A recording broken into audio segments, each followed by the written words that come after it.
Hey everyone, so welcome to the Healthy Entrepreneur Masterclass with myself, Hannah Charlotte.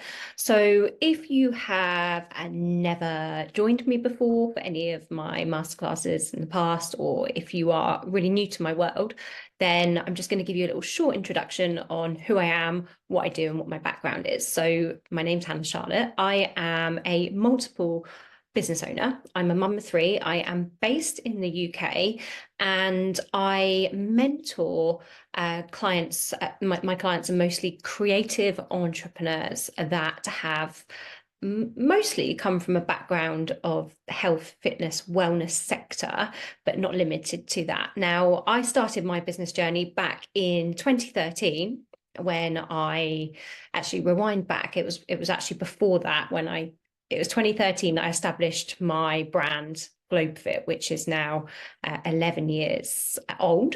It celebrated its 10th birthday last September. But rewind back, I actually became an entrepreneur through, it was a bit of a fluke actually. It was never in my plans, the same way it was never really in my plans to become a mentor. But back in 2009, I was actually working as cabin crew at the time. And you may remember the global recession hit around 2010. Now, I lost my job in the airline industry at the time. I was also a single mum. And so at the time, basically had to find a way to bring an income in to support myself and my young daughter. And back then I decided to enroll on a nail course actually at the time. So acrylic nail extensions, gel nails were just starting to come in at the time, pedicures, manicures, and so on. And so I qualified in nails and I set up a little salon, first of all, in my lounge in the front room of my apartment where I was living at the time with my daughter. And from there, I actually built a beauty business, which grew over the 4 years that I did it. And I actually then set up my own salon. And from there, I then pivoted into the fitness industry. And that's when I established my brand GlobeFit, which now offers a whole range of offerings, including childcare, children's fitness classes, adults fitness classes. Hula hooping is a major one. That's how the brand actually started. That's a long story, so I won't go into that now, but you can look it up on my website if you want to find out more about my story and how I actually got into hula hooping and into the fitness industry. And from there, from building my brand GlobeFit, I naturally fell into mentoring others who were looking to build a brand. Now, I scaled my brand over, it's been over 11 years now, from it started off as just one community class, a hula hoop class in my local village hall. And I built that to become a global brand now, which we offer training, global training for fitness instructors, PTs, those that are wishing to become hula hoop instructors, dance instructors, personal trainers, and so on. And yeah, I scaled that brand. As I say, it started off as one community class in my local church hall, in village hall, and now it is a six-figure brand. And yeah, that's that in a nutshell. So people naturally start to come to me to ask me how I'd done it, like wanted to know, like, the ins and outs and the hoops that I had to jump through to take it from that one community class to a global six-figure brand. So that's my mentor, how I became a mentor in a nutshell. Now, today I am going to be talking a little bit about health. And this is a really, I've been studying positive psychology. I've just embarked on a course with a wonderful lady called Nick Pigeon, who is a coach, positive psychology coach, and she has an accredited training. So a lot of this information that I'm going to be bringing into this masterclass, I need to say that credit to Nick, because this is her body of work that I'm going to be using as a framework for this masterclass. And why our health is important. It's important, our health is our wealth, but especially those of you who are entrepreneurs, okay? Because we as entrepreneurs, as business owners, we are our brand. Without us, our brand, our business, more so even if you don't have a team and you are a personal brand, like your business can't function without you. Okay, you are the core, you are the foundation of your brand. And that is why health, for me, whenever anyone asks me what's the key, like number one thing that you would like put down to success, and however you define success to be, I would always say health. Okay, not just physical health, mental, spiritual health as well. And it's so true, our health really is our wealth. Without our health, we really don't have anything. So from our foundation of our health, we can then build all the building blocks that stem around that, okay, that we need to do in order to have a successful business. So I'm going to be sharing some slides with you and talking through 4 pillars, okay, of that encompass health. The 4 pillars that I'll be talking about will be food and nutrition, sleep, exercise and movement, and restoration/stress. Okay. Don't worry if you don't remember those. I'm going to be going through them one at a time and breaking them down. So you might want to have a notepad, take some notes here. Obviously, this will be recorded so you can watch back anything, pause it later on when the replay is available, in case you've missed any important information.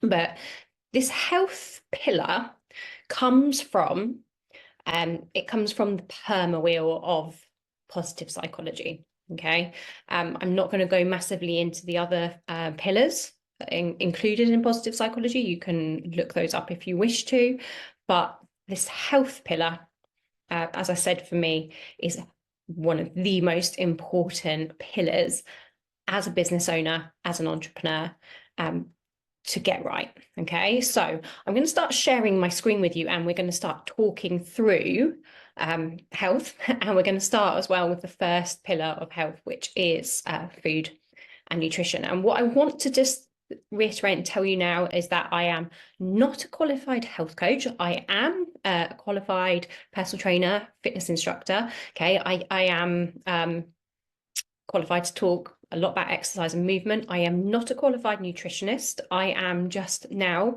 using information from the positive psychology framework, okay, from the PERMA framework right now. So just to let you know, if you do have any questions regarding nutrition, I can tell you what I know. I can, through my own experience and my own knowledge, but I am not qualified to be able to give out advice regarding nutrition, just to make that clear, okay?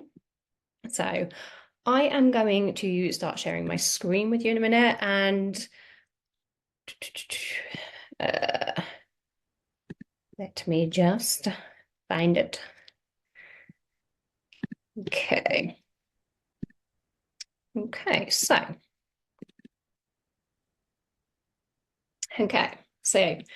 got me in the little box here. You can still see me, still hear me. So we're just going to start talking through this, okay? And as I say, please do feel free to take any notes that you would like to take while I am talking. So health is important for your overall well-being, as we've just discussed. It's the foundation of everything. And health, it includes getting enough sleep, feeding your body with nutritious foods, exercising, and having restorative breaks. When we are at our peak health, it is a lot easier to be happy, okay, in all areas of our lives, and to make the effort in the other areas of our well-being as well. Yeah, it's like when you feel good, like when you feel healthy, you know that difference, like when you've been unwell and your energy is low, but when you feel really, like your peak health, your energy is generally high, and that's when you attract more of the good stuff to you into your life. Okay, so there is so much research supporting how health is a key component to our overall well-being, and that is why it was added to the PERMA wellbeing framework, and now it has the H on the end for health. Okay, so again, the PERMA wellbeing framework, I haven't delved into each of the pillars of that because this module, this this masterclass is talking just about health, but you are welcome to go do some research if you want to on the whole wellbeing framework of positive psychology. Okay, now I've just reiterated I am not a health expert. I am a qualified fitness instructor, so personal trainer, so you can obviously ask me anything regarding exercise, okay? So my role here, okay, is to help you guys identify your health goals and make empowered health choices, okay? So, as I've just explained, in this masterclass, we're going to be talking about 4 elements: nutrition, moving, sleep, and restoration. So I'm going to talk a little bit now about the holistic approach to nutrition. So again, if you want to take some notes on this, please feel free to do so. Food is the foundation of life and good health, the building blocks and that we are essentially made of. When food is broken down, digested, and the nutrients obtained from our food are then assimilated and transported throughout our body, it gives us what we need to live, repair, and function. So let's start talking, first of all, a little bit about whole foods. In an ideal world, all we would need is healthy food to maintain or retain good health. Unfortunately, this is not always the case, and good health is now ever increasingly hard to obtain from just eating well. There are many factors to consider, and sometimes eating well just isn't enough. However, if you can start with the basics and eat good, real, wholesome whole foods, you are at least on the right track to building a solid foundation from which to build from. So, what can we do? We can eat a wide variety of whole foods, and these are foods that are predominantly in their natural state. So with no additives, no preservatives, and so on, you know, so you're looking here like organic, which, you know, these days is easy enough to find. There are whole food shops. I know I'm in the UK, we've got Holland Barrett is one that's just sprung to my mind. You know, but you can kind of do your research and find what's in your area, what's online, but everything now these days is quite accessible, okay? So include a wide variety of seasonal fresh fruit in your daily diet. Include a wide variety of seasonal vegetables in your daily diet. Include a source of protein with every meal. If you eat meat, don't eat too much. I think they say experts are now advising, like red meat in particular, not to have any more than 2 to 3 times a week. So be mindful of your portion sizes and aim to include at least 1 meat-free day every week. It's good for your health, the planet, and you'll save money too. Actually, I'm just going to use a little example here of I actually go to I teach guest present classes, fitness classes at a well-known health spa 3 or 4 times a year. And actually what I love at this health spa is they give you a plate, and on the plate they've actually portioned off what portion of the plate should be fruit or vegetables and what portion of the plate should be carbs and proteins. And they say with this plate, it's great because you kind of have this portion, and actually it's only a third of your plate should be carbs, a third protein, and then the other third should be vegetables. Okay, so I quite like that. So we're going to just move on to mindful eating now, mindfulness. So be mindful of how you eat and when you eat. A lot of the times we eat because we're stressed, and we eat mindlessly instead of mindfully, okay? And sometimes we're just thirsty, we're dehydrated, but we think we're hungry. So what I would always say, if it's like between meal times and you feel hungry, you feel like going for the crisps or whatever, it could be that you just need a glass of water. So have a glass of water first and then see how you feel after your glass of water. So perhaps you aren't actually hungry at all. Sit down and turn the TV off, put your phone away, and chew your food slowly. Take time to sit down and be grateful for your meal and the nourishment that it provides your body. Also, be conscious of your food choices. Where is it sourced? Is it local, organic, seasonal? Thinking about where your food comes from and your choices are steps to being more mindful and a step towards good health and wellness. And, this is something actually to be aware of. It's like when I eat now, I eat quite slowly. I chew my food and I really am very aware of what I'm putting into my body. It's too easy to kind of just wolf down the food and not really think about what you're putting into your body. But if you actually take time, as I say, to kind of sit without any distractions around you while you're eating, you get the chance to be more mindful, not just about the speed at which you're eating your food, but actually about what you are actually putting into your body and actually the flavors of the food, the enjoyment of the food as well, okay? Because eating should be enjoyable. So, celebration, enjoyment, and the 20-20 rule now we're going to talk about. So, eat foods, and this is what I've just said, eat foods that you enjoy. Learn to prepare different foods and learn to eat well, okay? Make it fun.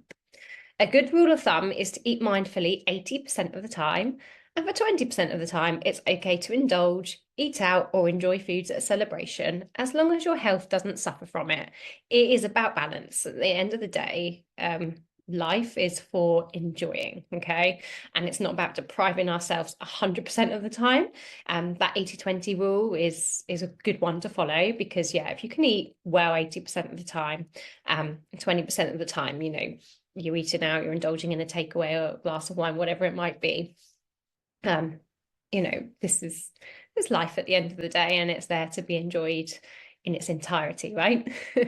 So, for the most part, eat mindfully anywhere between 75 to 90% of the time, depending on how you feel, the situation, and any health issues that you are experiencing.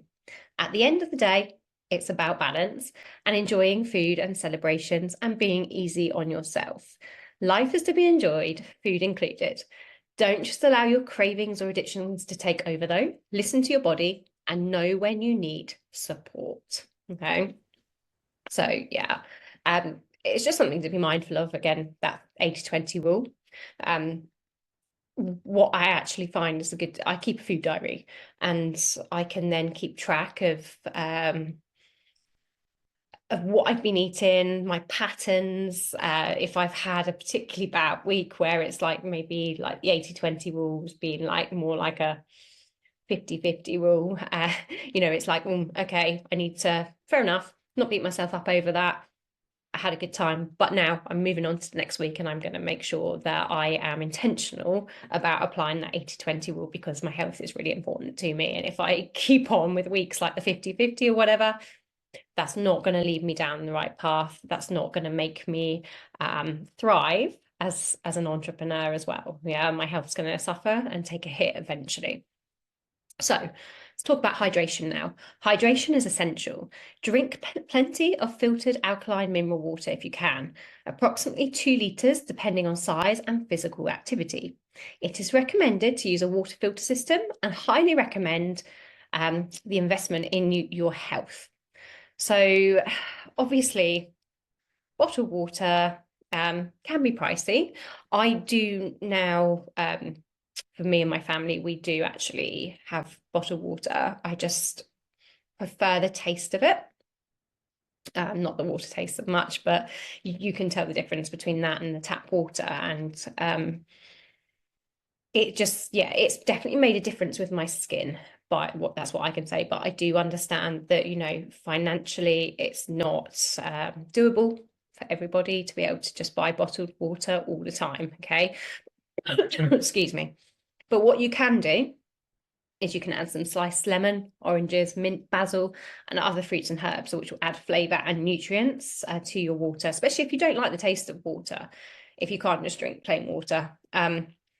But, you can add that to the tap water as well, especially the lemon. It will kind of add a little bit as like remove any of the toxins that are in the tap water. Excuse me. Talking of water, I think I need some water now. Okay, so we're going to just move on now. Variety. I like this one. Have you heard the saying, the variety is the spice of life? Well, this definitely rings true in regards to food. So food should be enjoyable and fun, okay? And that's the thing, it's making food fun, making it work for you, yeah? So it's like trying different foods, trying, like things that you might never have tried before, different spices, different herbs, different recipes, and make it fun, with your kids, your partner, whoever you live with, or, you could invite some friends around and like make a night of like cooking up some fun, healthy recipes. So change your mindset that being healthy is boring.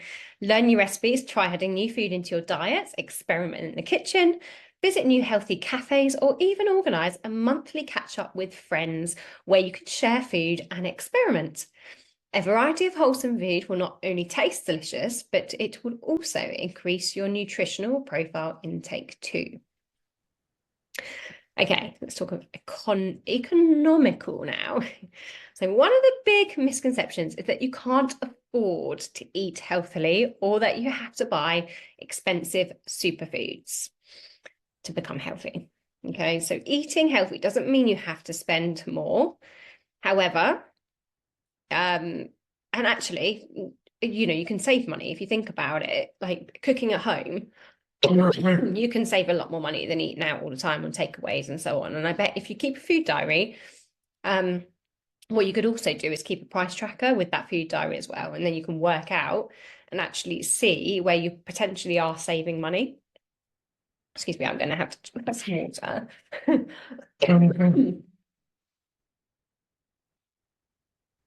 I've actually this is doing the health module, but I have just got over about a flu. But what I would say is my healthy diet has helped me get over that a lot quicker than I would have done in the past. It's literally like 5 days and it's just lingering with this cough now.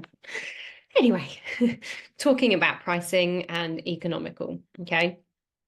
So it will take your time and commitment to make changes gradually. One small change a week per shop month will have an invaluable benefit on your health in the long run, okay?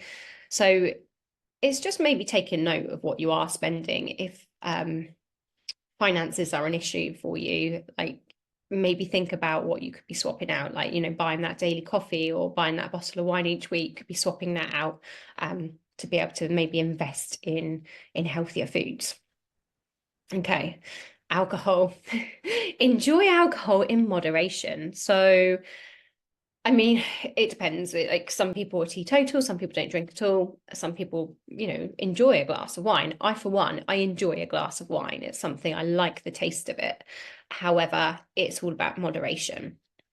So I would recommend a small glass of wine, red, being my wine of choice for taste and health benefits also. Organic and preservative-free wines are also the best option.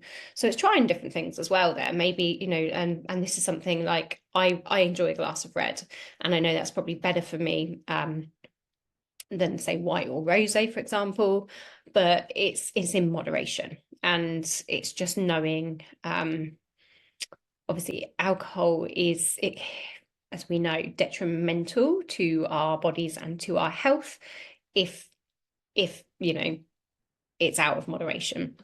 So it's just being aware of that. Okay, so let's try not to demonize food.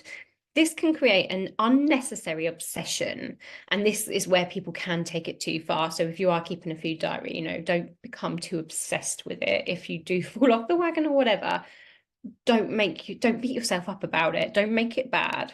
Don't make it mean anything. Okay. Just be mindful and aware of which foods are better for you, for your health, and for your family's health. It's more often a combination of factors that contribute to disease or poor health that we shouldn't be fixated on one factor alone. So, you've had one bad day. So what? Move on. Okay.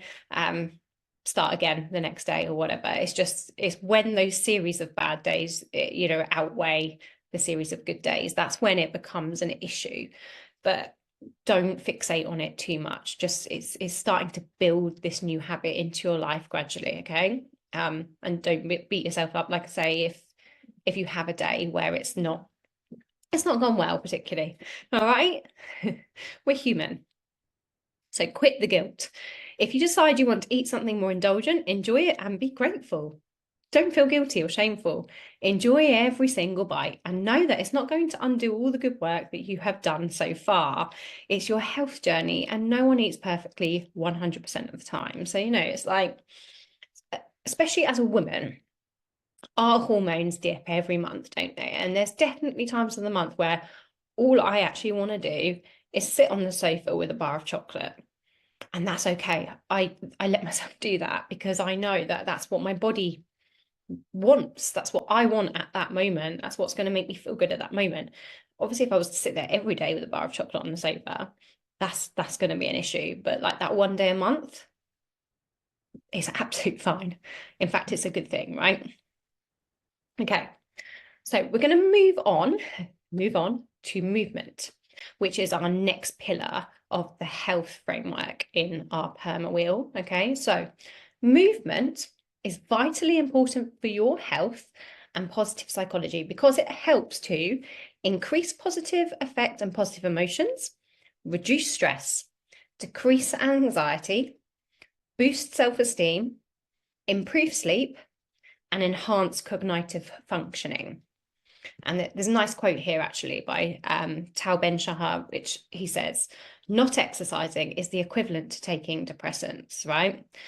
What does he mean by this? So when we exercise, we release chemicals known as endorphins, and these are our natural feel-good chemicals that we possess in the body. And actually, there's been a lot of research done that says that movement is medicine in many ways, and that actually the endorphins that we can release through exercise are the equivalent, they can actually be the equivalent to what an antidepressant could do for you, okay? That's not to say if you're on antidepressants that you should switch it, but it's just to say that actually exercise it's a phenomenal way to boost your mood and improve your overall well-being. Okay, movement really is medicine. And I'm saying that as someone who's been a fitness instructor for the past decade now. And actually, I went through a bout of depression prior to becoming a fitness instructor, and it changed my life. And I don't say that lightly, it changed my life. So actually, before we move on to sleep, I want to talk a little bit more about exercise, because what exercise should not feel like a chore for you. So the key really is to find something that you enjoy doing that doesn't feel like exercise as such. It doesn't feel like a chore. So for example, I don't enjoy running. If you told me my daily exercise had to be to get on a treadmill for an hour, I don't know. You're not going to get me on that treadmill most days, okay? It's going to be like a real drag to get me on that treadmill. Yes, I'd feel better after I'd done that hour, but getting me there is half the battle.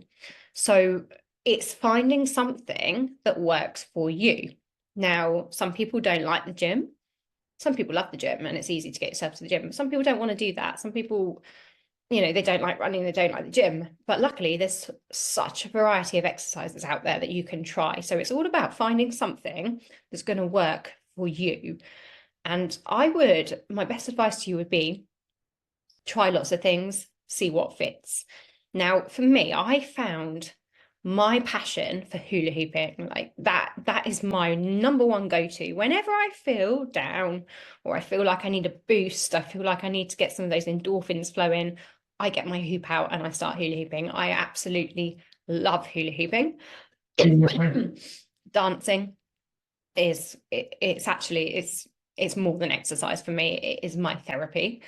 And that's what exercise is for a lot of people, actually. A lot of runners, athletes, they say that it's their therapy. So if you want to find out more about hula hooping, you can obviously contact me. My company is GlobeFit. If you want to look up online, it's globefit.co.uk. I have some very relatively low cost online hula hoop programs if you would like to join one of them for beginners. And I also sell hula hoops online as well. And I'm just going to talk a bit more about hula hooping because that is my area of expertise. Hula hooping is, it's not something that you think of like as an exercise, like, or a lot of people think of it as a kid's toy, and yes, it is. It's great for actually connecting with your inner child and actually taking yourself back to that childhood play that and that flow state that we used to have as children. It's great for that, but it's also got some really good physical benefits as well. And when you hula hoop on your waist, you are burning an average of 100 calories per 10 minutes. And not only that, you are toning obviously your core area, but you are also, it's an overall exercise to tone the overall body. It's not just the core. If you actually take my online program, you will find out that there's lots of other things you can do with the hoop as well. We can do it on the arms, on the legs. We can do a lot of exercise like squatting at the same time, walking with the hoop, trying lots of different fun things. Okay. It's just such a fun thing to do. And as I say, you burn an average of 100 calories per 10 minutes whilst hooping, and it's great for toning. It's great for obviously increasing the heart rate, great for flexibility and coordination. And coordination is an element of fitness that we often forget, but practicing our coordination skills is so important, because as we get older, we lose that coordination. And if we can keep that coordination element of our fitness strong, then as we get older, there's lots of research done showing that actually if we've got strong coordination still, then it's going to decrease the likeliness of having strokes, for example, and dementia, getting dementia, Alzheimer's and so on. There's lots of research in that area.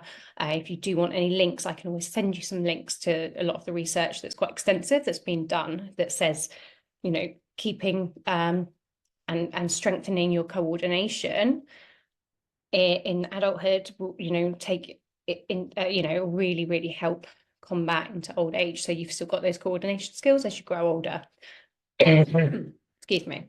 So the key really, what I'm trying to say here is to find something that you love, find something you enjoy. Yoga is great if if you're at home and you can't get out, it's not that easy to get out. Yoga, all you need is a little bit of space to practice some of your yoga moves. There's so many free options online now on YouTube as well, where you can find pretty much any kind of exercise, any yoga class. Everything's accessible, which is great, because it means that there really aren't many excuses to not be able to find something and do something that you enjoy. Walking, getting outside in the fresh air, walking is just, you are, by being able to just get outside in nature, what you're doing is you're kind of bringing a lot of those elements into like you're kind of what's the word I'm looking for? You're kind of able to not multitasking. Well, yeah, and you're able to multitask. You might be able to do like lots of things at once. So you're getting your walk in, getting your connection with nature. If you go with a friend, and you're getting your social side in as well, or listening to a podcast, listening to music, an audiobook, whatever it might be. It's walking's phenomenal. So even if you can get a daily walk in, if you're working from home, for example, and getting out for 15 minutes, half an hour on your lunch break for a walk, or in your office, if you can get out and get some steps in, do some the stairs or whatever it is instead of the lift. So many ways that you can embed movement and exercise into your daily life. Okay. So I was just touching on the movement and exercise there, but if you do want to know more, please do reach out, because this is my area of expertise. Okay, so moving on, we're going to talk about sleep now, and why sleep is so important for our well-being. So there is nothing more important for our health, happiness, and productivity than getting enough high-quality sleep. And this is a quote by Arianna Huffington. Okay, and this is so true. Sleep is one of the foundational processes within your body that promotes good health. Studies have shown that 90% of people do not get enough sleep. So if you are one of the lucky 10%, well done. Getting enough sleep is essential for your productivity and your happiness. When you are tired, it is extremely hard to maintain focus. You are more reactive, It's harder to remember things.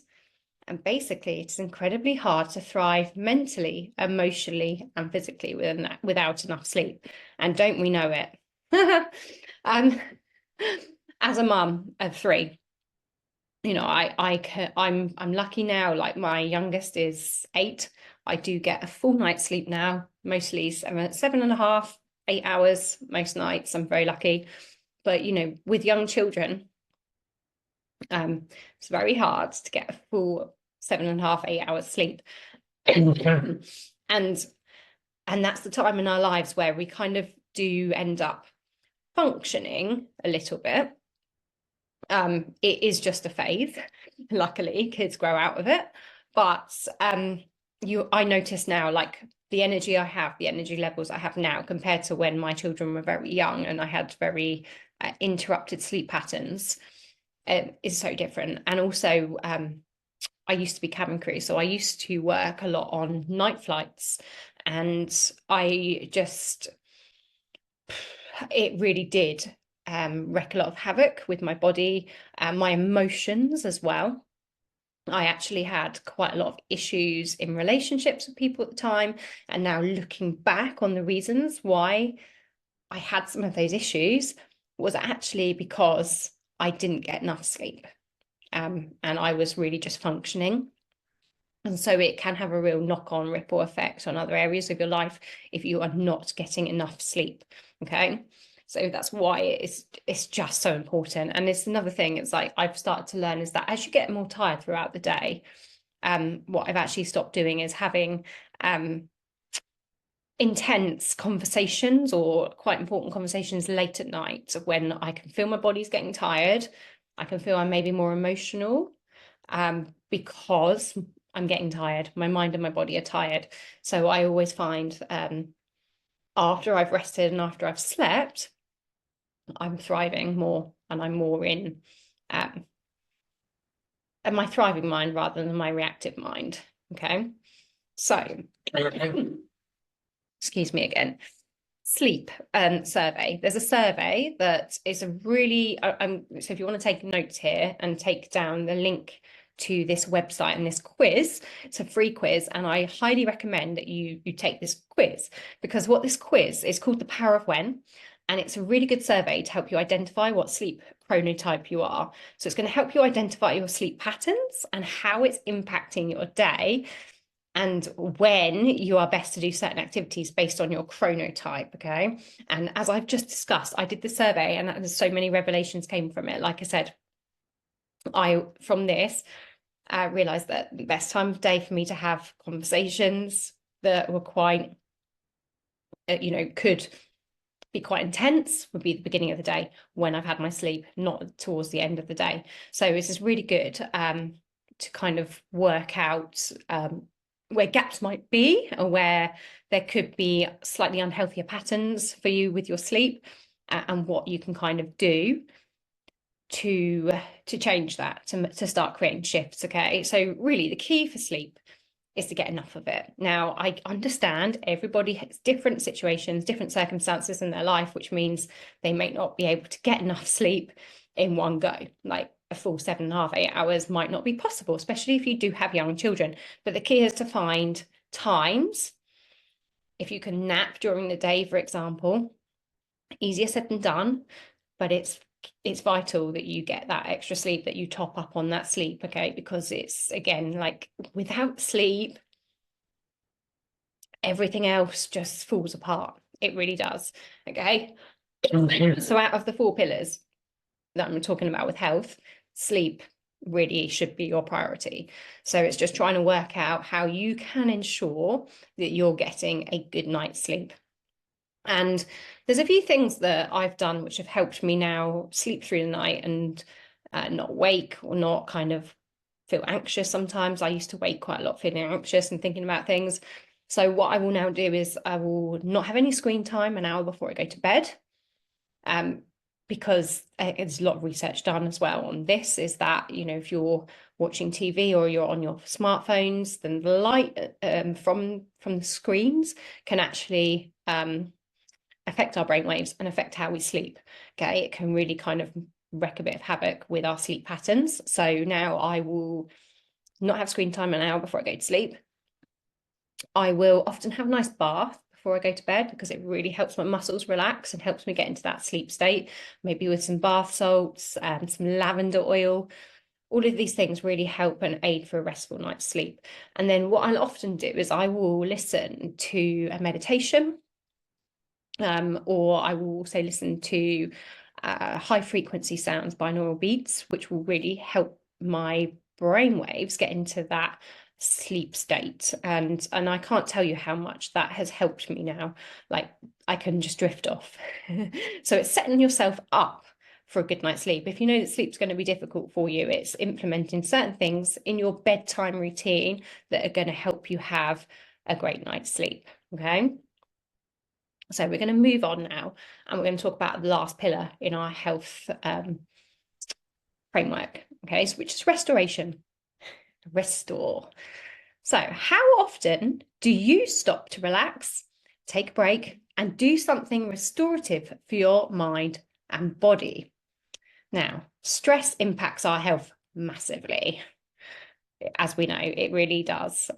Stress is one of those things that can, again, completely wreak havoc, can stop us sleeping, for one, okay? So what is stress? Stress is an incredible tool and adaptation that keeps us alive and protects us from danger. Our bodies are trained to keep us safe. And in the caveman days, it was the process of running away from a tiger or fighting to save your tribe. So why do we view stress as so bad in our society these days? Well, it is more the fact that chronic stress can have a big impact on our bodies. We live in a time where everything feels urgent and we rush everywhere. We are stressed at work, stressed getting to work, mortgage stress, like financials, relationship stress, colleague at work that won't let you concentrate, the bills coming in. These are just all external stressors, and they have massive impact on our lives and how we feel. So we also have internal stressors of injury, chronic illness, inflammation, bacterial overgrowth, heavy metals, toxic overload, etc. All of these factors are contributing to an accumulation of chronic stress, and this is where the problems occur. So we all know at a surface level that stress is no good for us, but why don't we actively take measures to reduce it? If we really understand the impact that stress has on our bodies, then we would start to make changes in our everyday lives. So let's explore the ways in which stress impacts our body and then look at ways we can reduce stress and optimize our health and vitality. So first of all, how does stress impact our bodies physically? So it's a very physical emotion. And we all know that when we're quite stressed, we're more likely to get sick and we don't sleep as well. Okay. And it's that anxious feeling, those butterflies in the stomach feeling of, yeah, it's that anxious feeling. Anxious, stress, high cortisol, yeah? So these are all the effects of the emotions of stress. And this is where it has an impact on our physical bodies, on our gut health. As you already know, the health of our gut is extremely important in our overall health. If you can't break down the food or absorb nutrients, then how will you create the building blocks for vitality? When we are in our stress state, when adrenaline and cortisol are raised, the body's main response is to move the energy, blood, and movement away from the gut and more towards the area in the body that are important for survival. So stress equals poor gut health, poor mobility, and poor absorption. This will manifest as deficiencies. So it could be poor bowel movements, for example, IBS, brain fog, fatigue, plenty of others as well there. We can't have vitality if these things are not happening. So it's being aware of how stress is taking a toll on our gut health. And like they say our gut is our second brain. Yeah, because in our gut is actually, again, a lot of research has been done here that a lot of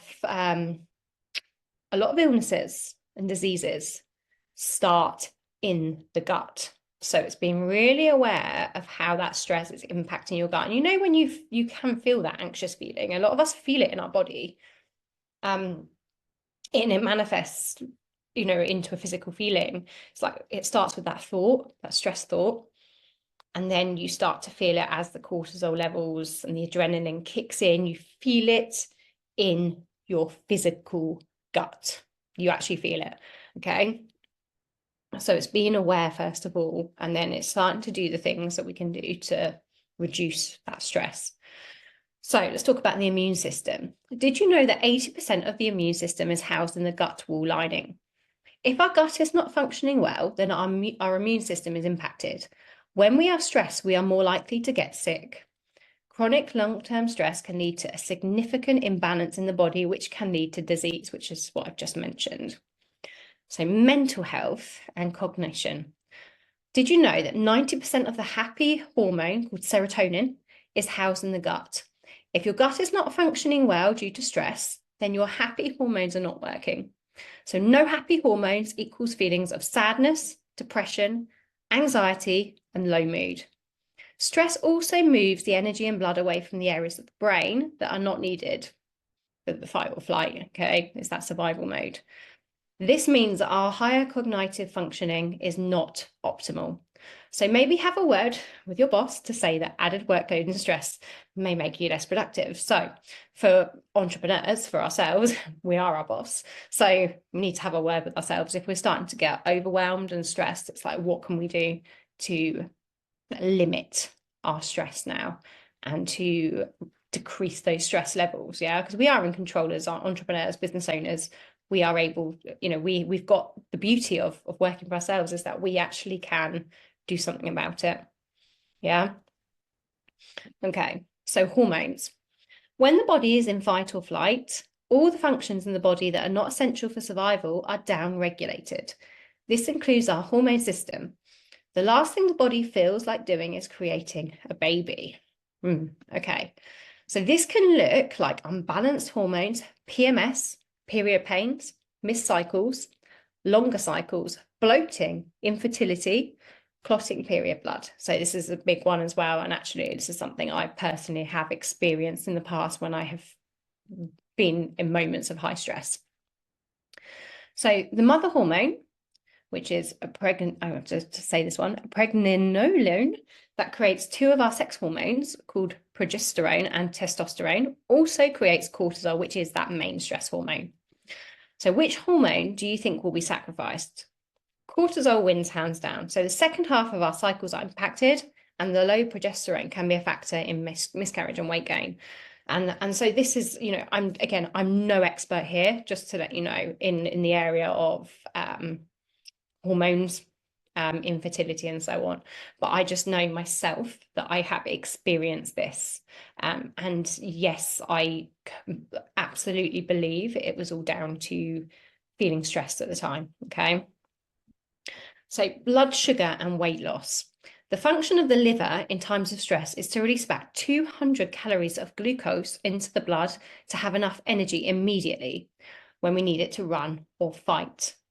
The problem is that when these stress responses are occurring, we are generally sedentary, driving the car, on the computer, sitting at work, looking at social media.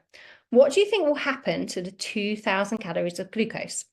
It remains initially in the blood because none of the muscles use it, and then the blood sugar levels can creep up.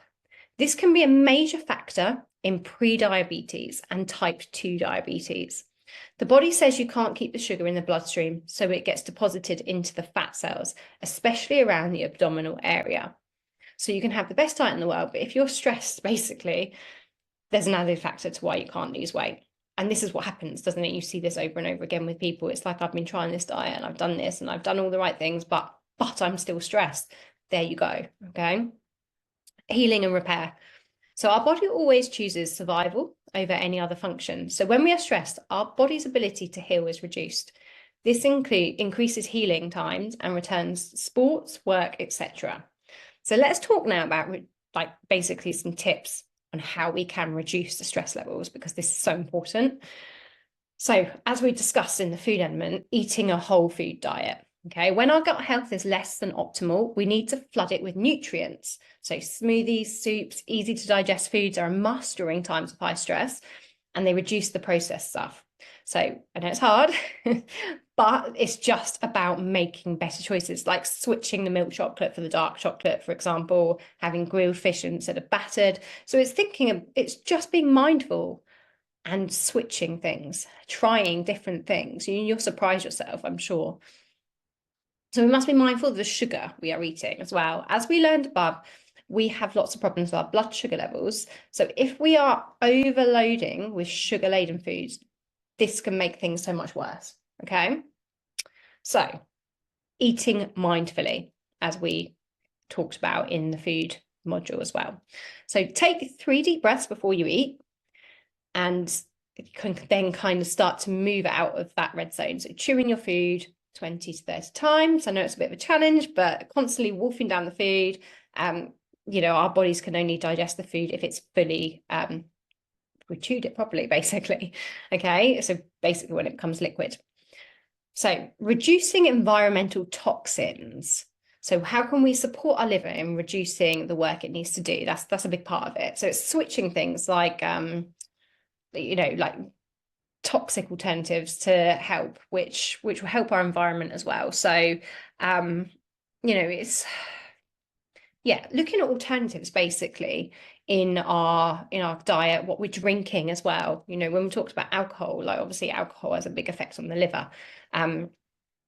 What can you can swap it for, like, it's still going to have an effect, it's still alcohol, but you can make better choices by choosing organic red wine, for example, and external toxic things as well. Think about things in your environment, in your home environment. Cleaning products are one as well. Like we don't realize the toxins that are in all these cleaning products. So it's thinking about switching from those toxic cleaning products to the non-toxic cleaning products as another example. Okay. Exercise out of love for your body. Yeah, so we said exercise, movement is medicine. Believe it or not, the thought of I have to do this to lose weight, look better, impress my boyfriend has a big impact on your stress levels. So you're not doing it for anyone else. That's the thing. It's got to be out of the love. And this is what I mean. Like when we're talking about exercise, it's making it fun, choosing something that you love, choosing something that's not a chore that you're feeling forced to do. So exercise out of love, and then you will reap the rewards. Right, breathing techniques. So you can take 3 belly breaths. This is a really good one to do. Just, do this anywhere, to be honest. Anytime that you're feeling stressed is a great, just stop, take 3 belly breaths. So take 3 deep breaths immediately, drops the cortisol levels just like that. Okay, it really does, and it allows you some time to get out of that fight or flight danger zone. So it's just stopping, taking a deep inhale, holding at the top, exhale, and again,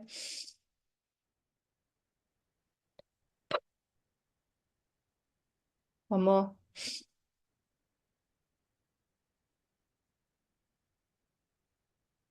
and that takes no time, and you can do that anywhere.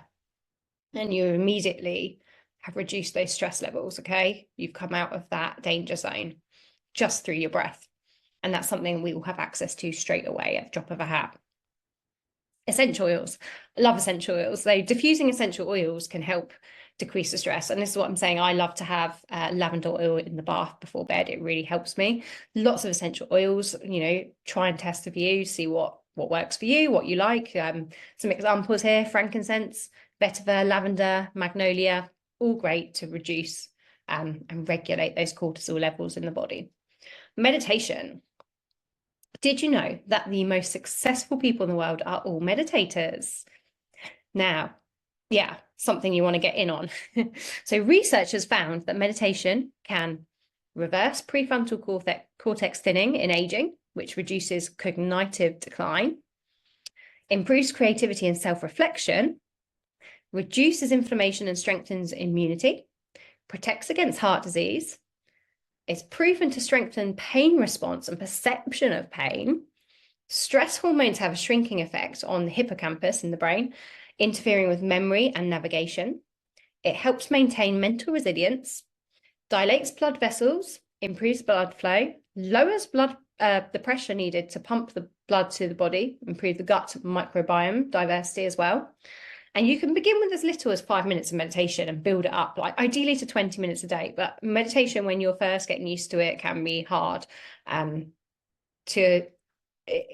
lot of people give up because they're like, I've tried it, I can't do it. I've tried to meditate, I've just got all these thoughts and things. You need to stay persistent with it. Okay, that's what the key to meditating is. You just need to stay persistent with it, let the thoughts come, keep with it, and eventually you will find a rhythm and flow with it.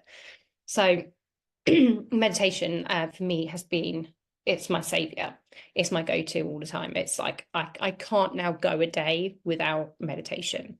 It is part of my daily habit. It's part of my daily routine. It's part of my work routine. It's changed my life in many, many ways. And again, there are lots of things like the Calm app, for example, is a good one to start. There's so many things on YouTube. You can like kind of do guided meditations. I always like guided meditations. They help you if you find that you can't do it alone. A guided meditation is really good. You could be out on a walk, for example, and just listen to a guided meditation while you're walking. Lots and lots of ways that you can try it and implement it into your life. So taking breaks and doing something restorative for yourself. So there are so many opportunities during our day just to have quick restorative breaks. There really are. So anything really, like breathing. We've just done those 3 belly breaths, but you could do that for 5 minutes, pop on some music or not have music, personal choice really. Yeah, going to the sauna, the steam rooms, swimming. If you've got a gym membership, just taking yourself off for half an hour, whatever it might be, if you have that facility, taking yourself out on a walk, for example. Acupuncture mats are good as well. I personally don't. I've tried those before with the I couldn't quite get used to that, but I love getting my yoga mat and just lying and taking 10-15 minutes out. Absolutely love that. Dancing. So for me, as I said, I get my hoop out. That is my go-to thing. It's not just my exercise and movement, it's my restorative activity as well. Napping, yeah, especially if napping's really good, like especially if you're not getting your full 7.5, 8 hours sleep a night. Again, listening to music and moving the body. Yeah, even just getting up, standing up. If you're in an office or you're working from home, you're behind a screen a lot, stand up, just shake everything out. Just imagine shaking off all of that kind of negative, kind of unwanted energy which is not serving you now. Just like push it away, move. Okay, there are so many ways. There's so many ways. It's finding what works for you. Okay, so I'm going to stop sharing my screen now. Actually, no, I'm not, because I want to give you an exercise to try. This is something for you to keep a tracker on. Okay, so I just want to share this with you. It is known as the health quadrant exercise, and it's an exercise I want you to have a go at doing.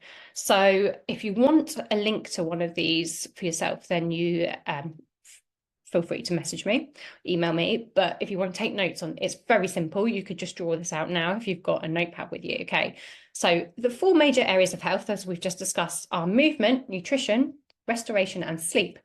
The health quadrant exercise invites you to get honest about where you're at with each of these areas and what you can do to take action to improve. So it looks like this. Okay, you've got movement, sleep, nutrition, and restoration. So what I want you to do with this exercise is rate yourself on a scale of 1 to 10, 1 being the worst and 10 being the best it could possibly be at this current moment on each scale. Okay, and be really honest with yourself when you do this exercise. Yeah, be really, really honest. And then what I want you to do is think about where you want to be. Okay, I guess we all want to be a 10, but it might not be the case. I know I coached my husband the other day and he was like, oh, I'm happy with an 8. Fair enough, it's good, right? Think about where you are and where you want to be. And then the key is to plug that gap and start to create a pathway to move towards where you want to be. So say your movement right now is at an 8, but you want it to be a 10.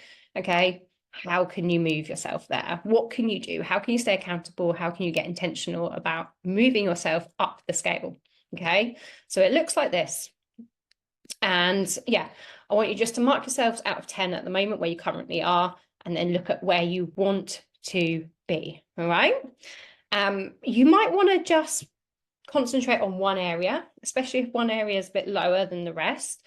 It could just be, say, your sleep right now. You might not want to concentrate on 4 areas at once. You might just want to concentrate on one. So say you're not getting enough sleep, right? Make it your intention this month to work on the sleep element of this quadrant and see how you can plug the gap. So it's doing the things that we've talked about in this masterclass that can help you move yourself closer.